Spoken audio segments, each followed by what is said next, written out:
எந்த ஒரு அடிப்படை திட்டங்களையும் செய்து கொடுத்து அவர் வாக்குறுதி கொடுத்து வாக்குகள் சேகரிப்பதே கிடையாது.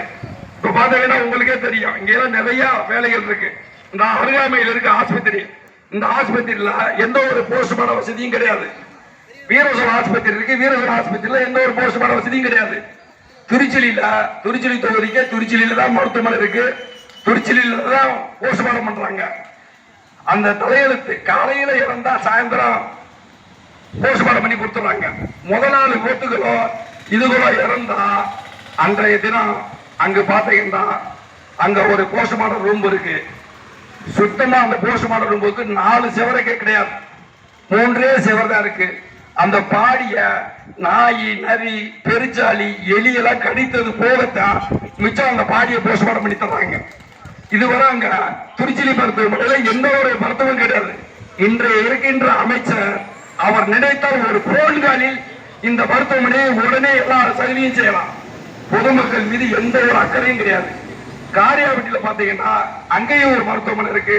அங்க நடந்த விபத்துகள் உடல்நிலை சரியில்லைன்னா விருதுநகர் செல்ல வேண்டியிருக்க தவிர அங்க ஒரு போஸ்ட்மார்டம் வசதியே கிடையாது. இது எங்களுக்கு பொதுமக்களுக்கு மட்டுமல்ல, போலீஸ்காரர்களுக்கு சேர்த்து இந்த கோரிக்கை வைக்கிற அரசுட்டா அவரு எந்த ஒரு சாதனையும் செய்வதே கிடையாது. தொகுதியில ஏதாவது ஒரு சாதனையை சொல்லி ஓட்டு கேட்கவே மாட்டேங்கிறாரு. அதிமுக சார்பாக ஒரு கடையில தொண்டனை போட்டா கூட அவர் அந்த 500 ரூபாய் நீட்டி தான் ஓட்டு கேட்கிறாரே தவிர சாதனை சொல்லி ஓட்டு கேட்பதே கிடையாது. நல்ல மனிதர், தலை சிறந்த அமைச்சரவையில் இருக்கிறாரு. அவர் சென்று பொதுமக்களிடம் சென்று நான் நரிக்குடியை தலைமையிடமாக கொண்டு நான் தனி வருவாய் வட்டாட்சியர் அலுவலகம் அமைத்துள்ளேன், எங்களுக்கு ஓட்டு போடுங்கள் என்று கேளுங்கள். இல்ல இதுல புல்வாக்கரையிலயோ ஆவரங்குளத்திலேயோ படப்பு தீ பிடிச்சிருச்சா திருச்சியில இருந்து வண்டி வர வேண்டி இருக்கு. இங்க ஒரு நரிக்குடியை தலையிடமாக கொண்டு ஒரு ஃபயர் ஸ்டேஷன் அமைச்சிருக்க, எனக்கு ஓட்டு போடுங்கள் என்று சொல்லுங்க. எந்த ஒரு சாதனையும் கிடையாது. இல்ல இப்ப நரிக்குடி யூனிவர்சிட்டிக்கு வரணும்னா அந்த 8 பஞ்சாயத்துக்காரங்க 40 கிலோமீட்டர் பஸ் ஏறிட்டா வர வேண்டி இருக்கு.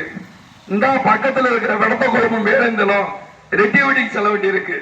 இவர்கள் பிரிச்சு நரிக்குடியில பாதியவும்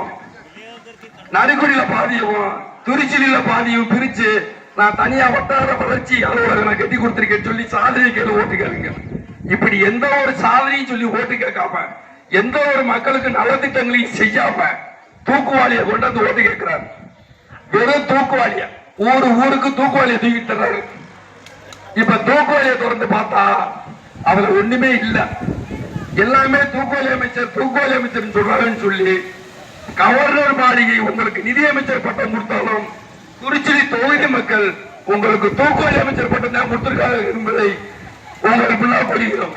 இந்த தூக்குவாளி அமைச்சர் இப்போது தூக்குவாளி அமைச்சர் என்று சொல்லுகிறார்கள் என்று கூறி இப்போது தூக்குவாளியை இடது கையில் ஆட்டி கொண்டு செல்கிறோம் நம்மெல்லாம். அதனால இப்ப 2 கையை பிடிச்சு காது மூக்குள்ளார சட்டிடுறார் சம்பளம்.